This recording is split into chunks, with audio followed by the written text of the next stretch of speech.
అస్సలాముఅలైకుం అందరికీ నమస్తే welcome to Khaja Koyat vlogs guys ఈ రోజు కోయట్ లో ముఖయ్యం వఫ్రాలు అయితే ఎలా ఉంటాయో చూసేద్దాం రండి. చూడండి ఫ్రెండ్స్, ఇక్కడ కనిపిస్తుందా చూడండి, అది వచ్చేసి బేత్ షారు అంటే ఇందులో లోపల వచ్చేసి చాయ్ గవ్వాలు అయితే వేస్తూ ఉంటారు. మరో పక్కన వచ్చేసి అగ్గి అయితే పెట్టి ఇంకా నైట్ మొత్తం అయితే ఇంకా ఆన్ లోనే అయితే చేసి పెడతారు. అసలు లోపల స్పెషాలిటీస్ అయితే ఇక్కడ వచ్చేసి మనం అయితే పార్కింగ్ అయితే చేసుకోవచ్చు. ఇటు సైడ్ వచ్చేసి మనకైతే మసీద్ అయితే ఉంది. అలాగే ఈ రోజు మీకు వచ్చేసి మా కోయిటి వాళ్ళు వచ్చేసి నైట్ పూట వచ్చేసి భోజనం అయితే ఎంత మంది అయితే చేస్తా అంటారు చూడండి, 10 మంది 12 మంది అయితే ఉన్నారనమాట. మొత్తానికి ఆ ఫ్లైట్ వచ్చేసి ఎలా అయితే అరేంజ్ అయితే చేశారు చూడండి. ఇంకేం చేసేదేముండదు, తినేసి ఇంకా పడుకోవాల్సిందే.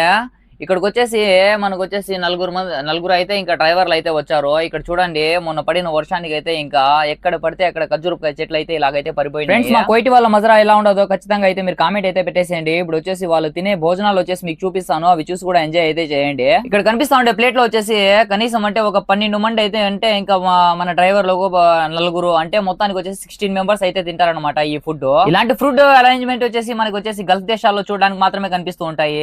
ఇందులో వచ్చేసి ఒక 12 మంది అంటే ఇంకా మొత్తం అంతా 16 మెంబర్స్ అయితే చూసుకోవచ్చు. చేపలు ఉన్నాయి, మళ్ళీ కింద వచ్చేసి మొత్తం అంతా బొసలఖదరు, కింద వచ్చేసి పెప్సీలు మొత్తం అన్ని అయితే అరేంజ్ అయితే ఇలా అయితే చేసి పెట్టేసేయాలి. సో ఫ్రెండ్స్, వీడియో అయితే చూసారో ఎలా ఉండదో కామెంట్ అయితే పెట్టేసేయండి. కోయిటి వాళ్ళ మజరా అయితే ఇలా ఉంటది. ఈ వీడియోకి లైక్ చేయండి, అలాగే మన ఛానల్ ని తప్పకుండా సబ్స్క్రైబ్ చేసుకోండి గాయస్.